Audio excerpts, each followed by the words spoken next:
De volta com o Educador Entrevista, quinto bloco. Converso agora com a Natália. Gratidão pela participação conosco. Boa tarde. Boa tarde, Luciano. Boa tarde a todos. Obrigada pelo convite. Bom, vamos falar um pouquinho de reciclagem, né? Uma questão que a gente fala muito aqui no programa, mas que a gente sempre tem uma cobrança da própria população, que é o como fazer, não é? O que separar, como separar. E você tem desenvolvido um trabalho muito bacana online, né, para ajudar a esclarecer as pessoas a respeito. Isso, eu comecei a abrir algumas caixinhas de pergunta no Reciclo Batatais, que é o Instagram do projeto, e teve bastante repercussão, porque as pessoas começaram a trazer bastante dúvidas sobre tipos de materiais diferentes, o que é o que não é reciclável. E aí eu comecei a responder e vi que, falei, bom, acho que é um caminho promissor para ajudar as pessoas. E eu acabei criando uma página dentro do meu site específica para o projeto e para falar de todos os tipos de possíveis e imagináveis de resíduos que a gente tem no cotidiano. E onde que a pessoa faz o descarte, que é o principal, né? Porque às vezes a pessoa não sabe se é ou não, mas também, beleza, isso não é reciclável, mas o que eu faço com isso? Né? Então a ideia do site é apoiar e estar tudo numa plataforma só, para facilitar o acesso, enfim, ser um único ponto ali de informação para a pessoa entrar e descobrir tudo sobre resíduos. Muito bom.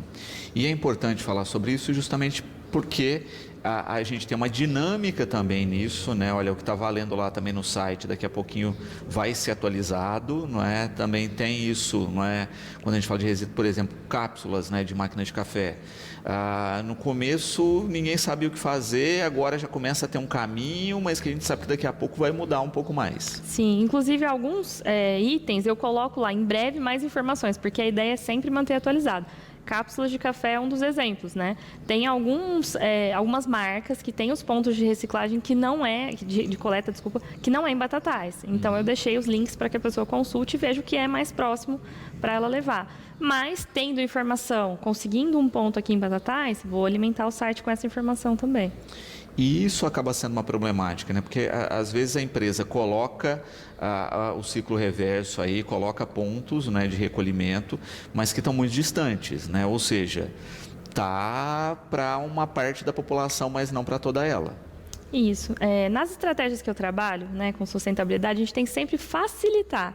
Porque, assim, todo mundo tem um ritmo de vida acelerado, corrido, não tem tempo. Então, se você quer que a pessoa mude de comportamento, a ideia é que a gente consiga facilitar o máximo possível. E aí vem a logística reversa que não tem na sua cidade. Qual que vai ser a taxa de adesão, né? Tem que ser uma pessoa com um nível de consciência, de engajamento socioambiental muito grande e com recurso para isso também, né? Para pegar o seu resíduo especial diferente e levar para outra cidade, né? E aí, pensando nisso, tem alguns programas de logística reversa que a gente consegue fazer por envio gratuito pelo correio, né? Então eu estou buscando essas parcerias, consegui recentemente agora com o Espaço Cultural Fernando Faro, o primeiro ecoponto de material de escrita, que é borracha, lápis, lapiseira, canetinha, marca-texto, aqueles marcadores permanentes, apontador, são materiais que não são recicláveis, né? E eles vão para o aterro. Então a gente tem um programa de logística reversa da Faber-Castell que paga para você enviar esse material. Você junta lá uma quantidade e envia. Qual que é o grande problema? Se cada um juntar na sua casa, a gente nunca vai chegar nessa quantidade. Mas a gente tendo um ecoponto na cidade, dá para todo mundo levar para o mesmo espaço e a gente faz esse processo. Então, consegui com o Espaço Cultural Fernando Faro para que eles sejam esse ecoponto de material de escrita, né? E aí logo a gente vai começar divulgação, mobilização para as pessoas levarem até lá. E é importante, a Karina coloca uma questão interessante aqui, né, que é o seguinte: a empresa, para mobilizar a logística para o produto chegar ao consumidor, ela tem todas as estratégias, né? Para fazer a reversão fica impossível, né? É muito contraditório. É contraditório e é o que eu sempre defendo, né? Informação não vai mudar o comportamento das pessoas. Então, se você cria o programa e só informa que ele existe, isso não é mobilização, né? Você não faz com que a pessoa se sinta pertencente, que ela entenda que aquela causa também é dela, que ela entenda a responsabilidade que ela tem sobre o material que ela compra, né?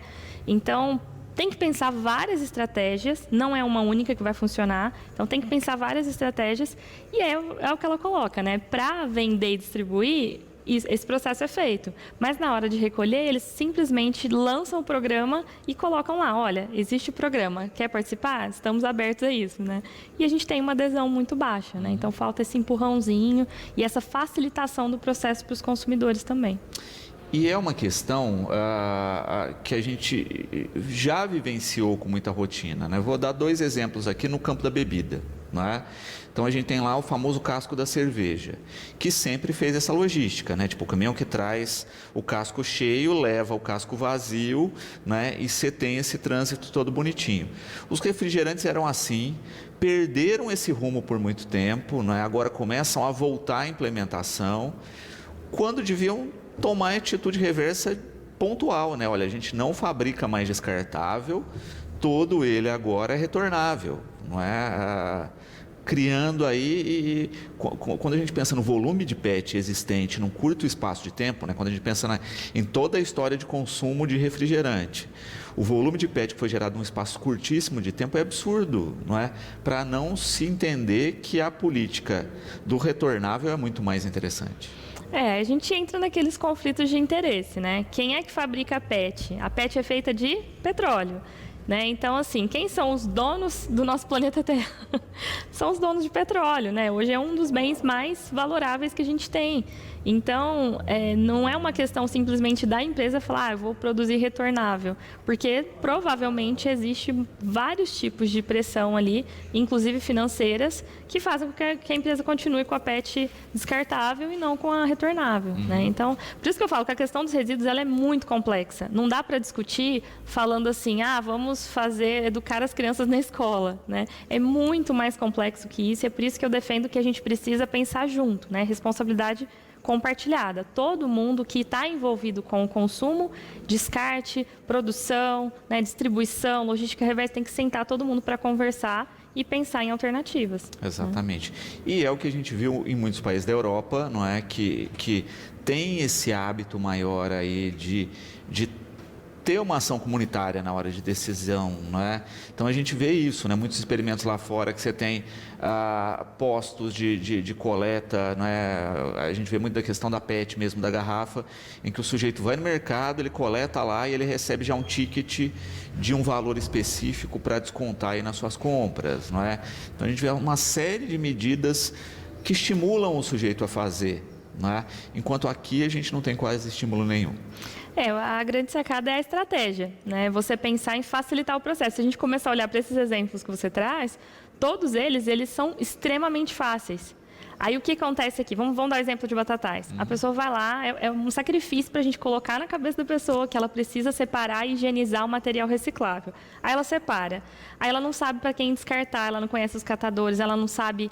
tem pessoas que até hoje acham que esse serviço é feito pela prefeitura, né? E não sabe que os catadores trabalham de forma independente, sem remuneração, sem custeio nem nada. Então, essas desinformações, elas fazem com que o processo fique muito difícil, porque a pessoa separa. Aí fala, mas eu separei e ninguém pegou. Ou ela chega lá e fala, mas pegaram só o que eles queriam. E a pessoa não entende que o catador informal, ele não recebe para esse serviço, que não é todo o material que ele consegue vender. Então, se ele levar para a casa dele, ele está levando um lixo para a casa dele, que ele tem que dar conta depois, né?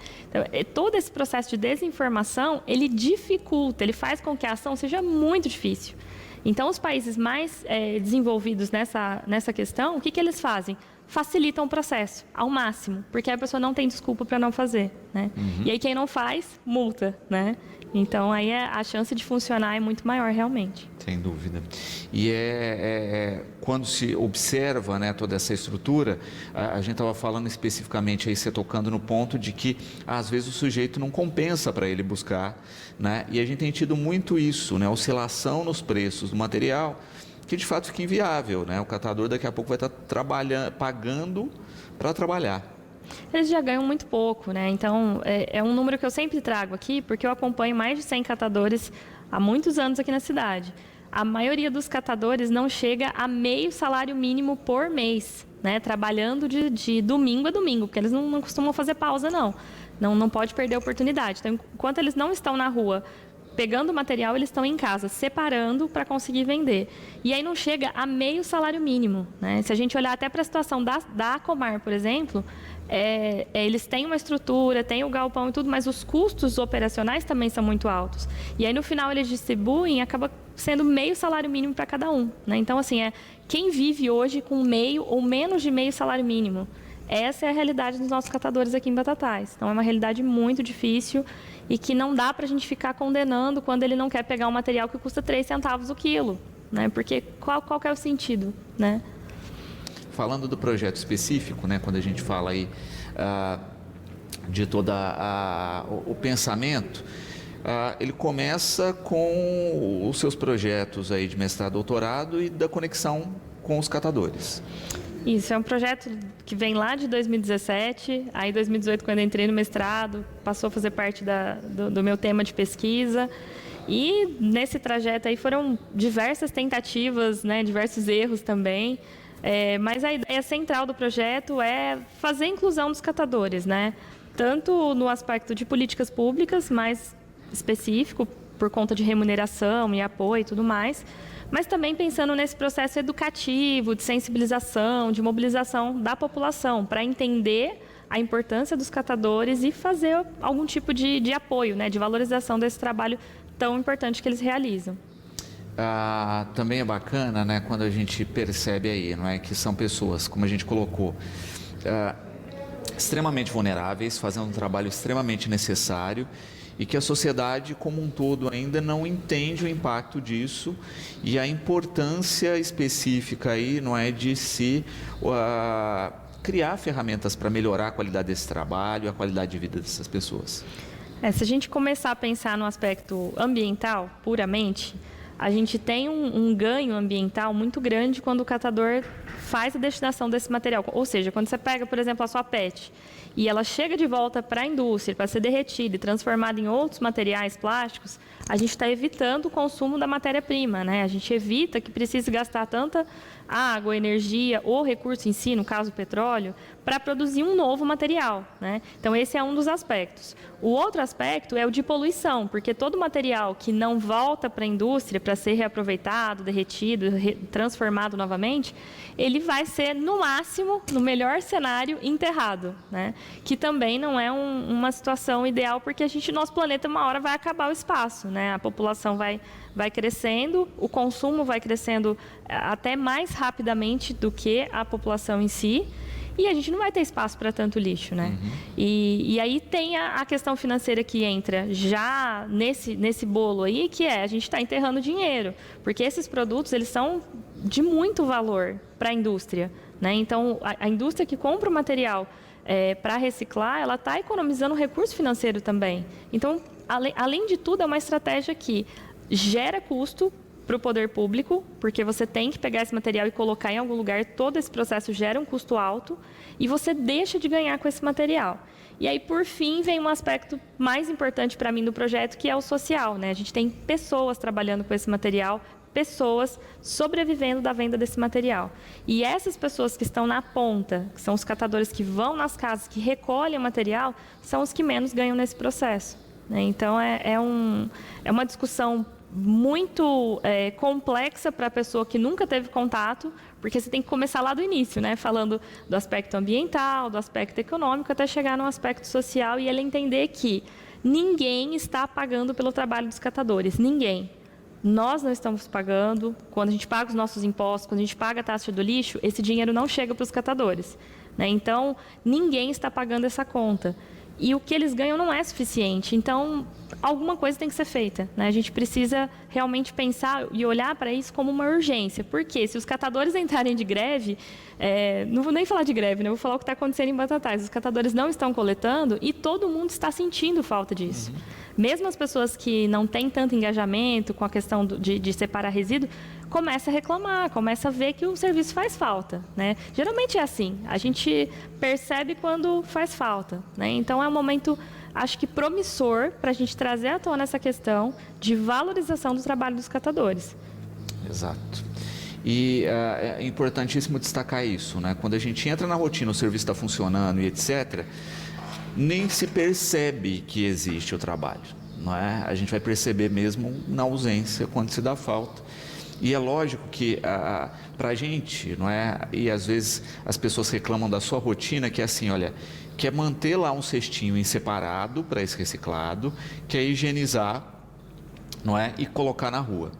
E muitas pessoas acham que isso já é pesado, não é? Imagina recolher todo esse material na cidade, fazer a triagem, compactar, separar para que a venda seja feita, ganhando meio salário mínimo. Não é? Então, de fato, tem que mudar muito essa consciência e, de fato, né, sentar toda a sociedade para criar mecanismos para que isso, de fato, funcione. Né? Isso, a gente tem que também cobrar as políticas públicas, né, que são de direito, que estão previstas na Política Nacional de Resíduos Sólidos. Tem vários momentos que a política cita a inclusão de catadores, mas eu também entendo que é um desafio, muitos municípios não sabem como fazer, às vezes até têm boa vontade, mas não sabem como fazer.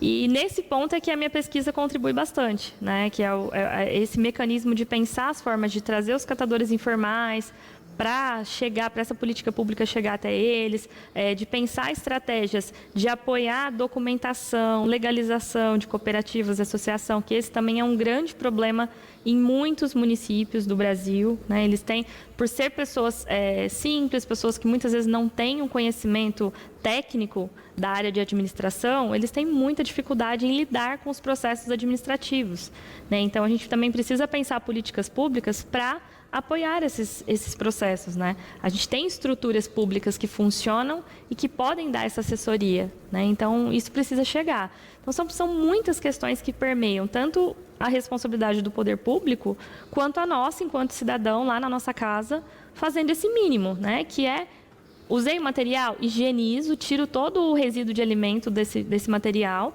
e faço a separação. Né? Então, todo mundo tem, é o que a própria lei traz, a política nacional, é responsabilidade compartilhada. Uhum. Com relação à página em si, não é? Quando a gente fala aí do que foi listado lá, não é? Você falou da caixinha de perguntas, né? Que as pessoas foram tendo dúvidas. E como é que tem sido, né? Mesmo os itens mais simples, as pessoas têm dúvida?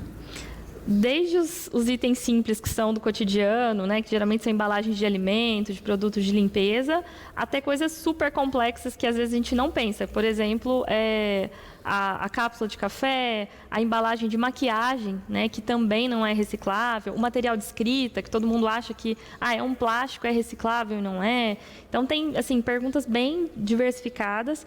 E é legal que o site, a minha intenção, né, a minha ideia de contribuir para o município a partir de agora é essa, é manter sempre esse site atualizado, buscando novos ecopontos para produtos, para materiais que a gente ainda não tenha, e também como uma forma, sinceramente, de facilitar o meu cotidiano, né? Porque eu tenho as minhas rotinas de trabalho, tenho prestado serviço para outras cidades, não tenho ficado tanto aqui, e eu recebo muitas perguntas por WhatsApp, Instagram, todos os dias perguntando o que fazer com o material, né? Então, a ideia do site também foi para otimizar um pouco a minha rotina, ajudar, é claro, as pessoas a tomar essas decisões e fazer esse descarte correto, mas para facilitar, porque eu reuni as informações que eu fico ali digitando, respondendo por áudio um a um, eu reuni tudo ali no site, para que fique fácil também, todas as pessoas que quiserem ter acesso e entender melhor, tá tudo ali, né? Isso facilita também para mim. Perfeito.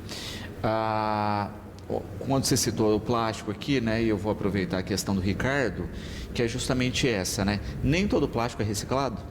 Nem todo plástico. Na verdade, muitos plásticos não são. Vamos só esclarecer uma coisa, né? Quando a gente fala assim, é reciclável e é reciclado, são coisas diferentes. Então, quando o material ele é reciclável, significa que ele é possível de passar por um processo de reciclagem.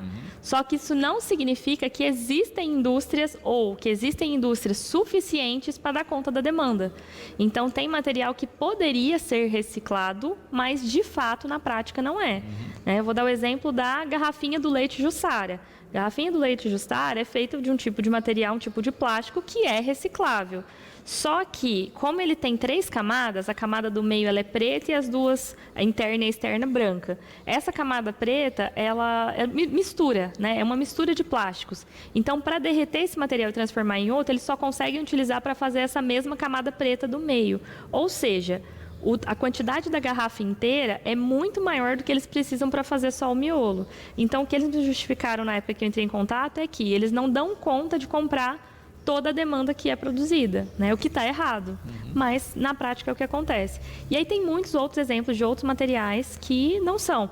Aquelas embalagens quando a gente compra um bolo, um doce, supermercados aqui usam muito, né? Esse tipo de material. É um plástico transparente, molinho, que a gente aperta, ele estrala, faz um barulho chatinho. Sim. Aquele lá não recicla, né? Se você olhar na embalagem, está lá número 1, que é o PET. Mas compara ele com a garrafa de refrigerante, né? Só pelo barulho, pela percepção tátil, a gente vê que ele é frágil, que ele é fino, ele faz barulho. Então, é o que eles chamam de PET lixo, né? Um tipo de PET que não tem mercado. As pessoas não compram, as indústrias não compram para fazer o processo de reciclagem. E o pior de todos, para mim, que é o tipo 7, né? Que já vem na embalagem escrito... o tipo 7, outros, ou seja, é plástico que tem vários tipos na sua composição. Sachê de molho, embalagem de salgadinho, é um plástico, só que ele é metalizado por dentro e aí não tem mercado de reciclagem também. Então, infelizmente, é um material que vai tudo para o aterro, não tem o que fazer com eles. Estou aqui, né, com o site aberto, né, e a gente pensa aí, né, olha, plástico, papel, vidro e metal, né, que são os recicláveis mais comuns, direto, não é, com as associações existentes na cidade. Isso, a gente tem 3 opções. Uma é levar pessoalmente na Acomar ou na Comar, que os 2 galpões ficam lá na antiga FEBEM. A segunda opção é ligar na Acomar, porque é a única entidade que tem o caminhão e que faz essa coleta nas residências. Só que aí eu peço para as pessoas terem um pouquinho de paciência, eles não têm secretária, então tem que ligar várias vezes, porque eles estão lá triando material, estão trabalhando na prensa, aí tem que parar, tirar a luva, pegar o telefone para atender, anotar endereço, né? E aqui faço um adendo, um pedido para que as pessoas que liguem na Acomar para pedir, façam uma contribuição voluntária para ajudar no combustível, porque, como eu falei, eles não têm nenhum recurso público, né, que chega. Eles estão trabalhando por conta e os custos de manutenção do caminhão são muito altos, não dá conta, né? Então, por isso que às vezes eles até interrompem esse processo de buscar nas residências, porque o caminhão quebrou e não tem dinheiro para arrumar. Então, ligou na Acomar, né, o 37610222, agenda a coleta. Quando eles chegarem para retirar, faz uma contribuição. Quem não tem dinheiro ali, faz um Pix, pede para eles, tem o Pix lá da associação, faz uma contribuição voluntária de um valor possível para cada pessoa, mas para ajudar no combustível, pelo menos, que já vai estar ajudando esse serviço a continuar sendo prestado. E aí a terceira opção são os catadores informais, que são a grande maioria na cidade. Porém, já adianto aqui que eles estão coletando pouquíssimos tipos de materiais, né? Porque teve queda no preço e tem um outro agravante que muita gente não sabe. Os catadores informais, eles só conseguem vender na cidade, para as empresas que compram, os compradores da cidade. E os compradores da cidade não estão pegando muitos materiais. Então, a PET tem catador que não está conseguindo vender, que é um material super comum, né, e não está conseguindo vender. As caixinhas de leite, Tetra Pak, catador informal não consegue vender. O isopor branco é só na Comar, catador informal não consegue vender. Então, a gente precisa ter esse cuidado. Se você vai separar o material para o catador informal, conversa com ele, separa só o material que ele coleta e o restante você vai ter que destinar para a Comar ou Comar, né? Esse é o cenário ideal. A gente ajudar também os catadores informais e aqueles materiais que não têm mercado para eles, fazer destinação na Acomar ou na Comar. Maravilha, a gente está aí com o site na tela, né? Então, o primeiro item é esse, né? Que é o plástico, papel, vidro aí e material que a gente estava falando. O próximo item abaixo aí, se o Paulinho puder descer a tela, nós vamos ter ali lixo eletrônico, né? Peças de computador, pilhas e baterias, não é? Esses aí, que estão ligados diretamente à Secretaria do Meio Ambiente. Isso, são itens que a Secretaria de Meio Ambiente faz o recolhimento, né? Os itens de informática, na 3D também pode levar, né? Computador, mouse, teclado. Agora, outros eletrônicos, cabos, celulares, baterias, rádios pequenos, né? Todos esses outros pequenos eletrônicos pode ser levado diretamente lá na Secretaria de Meio Ambiente, que a sede é no almoxarifado. Gente, pequenos eletrônicos, não vai levar aquela TV de tubo gigante que não vai... Não vai. Que inclusive tem aí também, viu? Como fazer o descarte de TV e outros eletrodomésticos grandes. Maravilha. Depois a gente cai nos volumosos aí, que são sofás, colchões móveis e massa verde, que agora tem um ponto específico para receber. Exatamente, que é a ATT, né? A área de triagem e transbordo de Batatais. Tem o endereço, tem horário de funcionamento, tudo certinho aí para quem ainda não sabe onde fica. Maravilha. Descendo um pouquinho mais aí, Paulinho, olha, materiais de escrita, caneta, lápis, canetinha, borracha, marca-texto, lapiseiras, etc., no Espaço Cultural Fernando Faro. Isso, nosso recém-inaugurado Ecoponto, né, de materiais de escrita. E aqui eu já faço um apelo aos professores, né, diretores de escola, coordenadores, recolham esses materiais com os alunos, coloquem numa caixinha e leva lá no Espaço Cultural. É uma oportunidade de conhecer um ponto de cultura da cidade que tem tantos cursos, tantos projetos bacanas e já faz uma ação sustentável, né, ajudando a gente a dar a destinação correta desses materiais que são gerados em grande volume, né, especialmente em escritórios, escolas e estabelecimentos de ensino.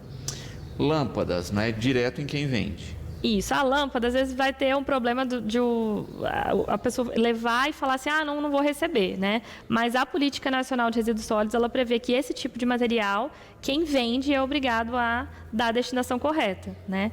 Então, a JNB, eu soube que faz esse recolhimento, mas outras lojas que vendem também lâmpadas precisam recolher esse material.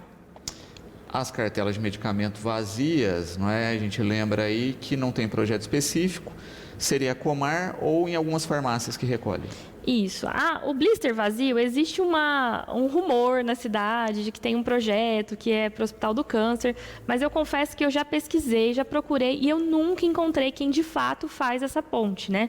Pesquisei na internet, também não consegui achar. Então, a Comar tem guardado esse material, eles não têm o local certo de destinar, mas como eles têm espaço, eles têm guardado esse material para possíveis projetos que possam surgir. No mais, farmácias, né? Eu sei que a Drogaria São Paulo e a Drogarraia têm já um totem, as caixinhas para você descartar embalagem vazia, medicamento vencido, mas acredito que todas as farmácias tenham também, né, esse espaço destinado para receber esses materiais. Medicamentos vencidos, né? Quando esse blister tiver medicamento. Só na farmácia também. Tá. Destinação correta é na farmácia. A farmácia solidária também recolhe, né? Eu não sei se o vencido eles recolhem, mas também então para dar destinação boa correta. Informação para eu atualizar aí no site já. Embalagem de isopor, né? As branquinhas limpas aí, a Comar. Só na Comar, a única instituição que coleta no momento. Perfeito. Tampinhas de garrafa, tampinha plástica e só a tampinha plástica, tá, gente? Não é outro só tipo de plástico, não. Só as tampinhas plásticas. O projeto Tampinha Solidária aí, que é parceria do Interact, Ordem do Arco-Íris e Ordem Demolei, né? Que vai para a Associação de Proteção dos Animais Toda a Venda e que no site você vai ver vários pontos de coleta, né? Como a Escola GTL, Varejão Siena, entre outros aí. A gente lembra que é só a tampinha plástica. Também aceitam tampinhas metálicas junto aí no projeto. Legal. Tá? Vou adicionar essa informação aí também já. Mas separadas, tá, gente? Saquinho de tampinha plástica com tampinha plástica, metálica com metálica, porque senão tem problema. O que a gente falou aí, televisores eletrodomésticos, geladeira, fogão, micro-ondas, etc. Só na Comar, né? A única entidade que recebe esse material. Inclusive, lá na Comar, eles têm um espaço de revenda, né? De móveis usados, roupas. Então, tem coisas em bom estado e tem coisas que dá para fazer reforma, né? Eu, recentemente, peguei um armário lá que estava numa situação... Estava feio, mas, né, meu marido deu um talento lá, ficou novinho. Então, é também uma forma de dar uma nova cara para algo que seria descartado no lixo, é uma forma também sustentável da gente evitar de comprar somente coisas novas, né? Então, lá tem bastante opção para quem tem essa disponibilidade de fazer um upcycling, de dar uma cara nova para os móveis também. E um jeito deles também conseguirem uma rendinha extra. Exatamente, aí. Ajuda a instituição. Muito bom. Óleo de fritura usado, a gente tem campanhas pontuais, né, com a Brejeiro. Isso. A gente pode também procurar pessoas que fazem sabão. Tem muitas pessoas na cidade que guardam óleo para fazer sabão, mas tem as campanhas da Brejeiro. Inclusive, já coloquei as datas. O pessoal da Secretaria de Meio Ambiente já me passou. Já coloquei as datas. É sempre lá no lago. E eu não lembro qual que é a quantidade, mas eu acho que são 2 litros de óleo usado para 1 litro de óleo novo, né? E às vezes tem algumas campanhas também de brindes, que você troca o óleo usado por algum brinde. Então, é bem legal essa campanha. Perfeito. Roupas em bom estado, Fundo Social de Solidariedade. Fundo Social. Tem alguns projetos sociais na cidade também que acabam fazendo essas campanhas, mas coloquei ali o telefone, o horário de funcionamento, endereço do Fundo Social para facilitar. Perfeito. Fundo Social que está mudando de endereço, está indo para o CCI. Então tem mais uma informação atualizada. Pneus, não é? Que tem o ponto de coleta que fica lá na antiga FEBEM. Isso, os pneus sempre lá na antiga FEBEM. E aí, assim, a listagem continua gigante, Sim. não é? Vamos reforçar aqui, nataliavieira.com/reciclabatatais. Isso, a ideia é apoiar mesmo, facilitar o processo para que todo mundo consiga fazer os descartes corretamente, né? Dos materiais que são recicláveis para catadores e materiais que não são recicláveis, esses especiais sempre têm algum ponto específico de coleta. Muito bom. Natália, gratidão imensa pela participação conosco aqui, pelo projeto, não é? Acho que o site ajuda muito, esclarece aí demais, não é? Então minha dica é, acesse, né? Tem alguma dúvida, tem alguma sugestão, mande para a Natália, né? E disponibilize aí com o máximo de pessoas que a gente puder. Gratidão sempre, o espaço está sempre à disposição. Obrigada, Luciana. Agradeço e peço essa colaboração, né, para que o site se mantenha sempre vivo e atualizado. Lá no finalzinho tem até um formulário para a pessoa já preencher pelo site mesmo, indicando novos pontos de coleta ou materiais que ela não sabe o que fazer, né? A ideia é dar essa contribuição para o município, usando a tecnologia, né? E facilitando também um pouco a minha rotina, porque chega muita mensagem todos os dias. Então, agradeço muito TV Educadora por essa oportunidade, porque também é uma forma da gente ajudar as pessoas a facilitar esse processo, né? Então, obrigada.